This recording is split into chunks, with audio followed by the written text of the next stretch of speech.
एक बार यूनान के मशहूर दार्शनिक सुकरात भ्रमण करते हुए एक नगर में गए। वहां उनकी मुलाकात एक वृद्ध सज्जन से हुई। दोनों आपस में काफी घुल मिल गए। वृद्ध सज्जन आग्रह पूर्वक सुकरात को अपने निवास पर ले गए। भरा पूरा परिवार था उनका, घर में बहू बेटे पौत्र पौत्रियां सभी थे। सुकरात ने वृद्ध से पूछा, आपके घर में तो सुख समृद्धि का वास है, वैसे अब आप करते क्या है? इस पर वृद्ध ने कहा, अब मुझे कुछ नहीं करना पड़ता। ईश्वर की दया से हमारा अच्छा कारोबार है, जिसकी सारी जिम्मेदारियां अब बेटों को सौंप दी है। घर की व्यवस्था हमारी बहुएं संभालती हैं। इसी तरह जीवन चल रहा है। यह सुनकर सुकरात बोले, किंतु इस वृद्धावस्था में भी आपको कुछ तो करना ही पड़ता होगा। आप बताइए कि बुढ़ापे में आपके इस सुखी जीवन का रहस्य क्या है? वह वृद्ध सज्जन मुस्कुराए और बोले, मैंने अपने जीवन के इस मोड़ पर एक ही नीति को अपनाया है कि दूसरों से अधिक अपेक्षाएं मत पालो और जो मिले उसमें संतुष्ट रहो। मैं और मेरी पत्नी अपने पारिवारिक उत्तरदायित्व अपने बेटे बहुओं को सौंपकर निश्चिंत है। अब वे जो कहते हैं वह मैं कर देता हूँ और जो कुछ भी खिलाते हैं खा लेता हूँ।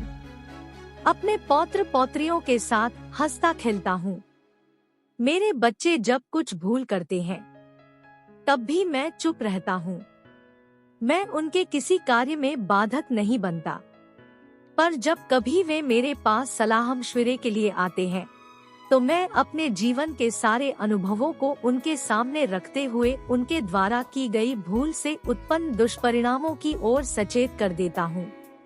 अब वे मेरी सलाह पर कितना अमल करते या नहीं करते हैं, यह देखना और अपना मन व्यथित करना मेरा काम नहीं है। वे मेरे निर्देशों पर चले ही मेरा यह आग्रह नहीं होता।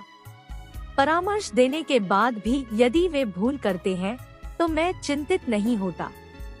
उस पर भी यदि वे मेरे पास पुनः आते हैं तो मैं पुनः सही सलाह देकर उन्हें विदा करता हूँ। बुजुर्ग सज्जन की यह बात सुनकर सुकरात बहुत प्रसन्न हुए। उन्होंने कहा, इस आयु में जीवन कैसे जिया जाए यह आपने सम्यक समझ लिया है। यह कहानी सबके लिए है।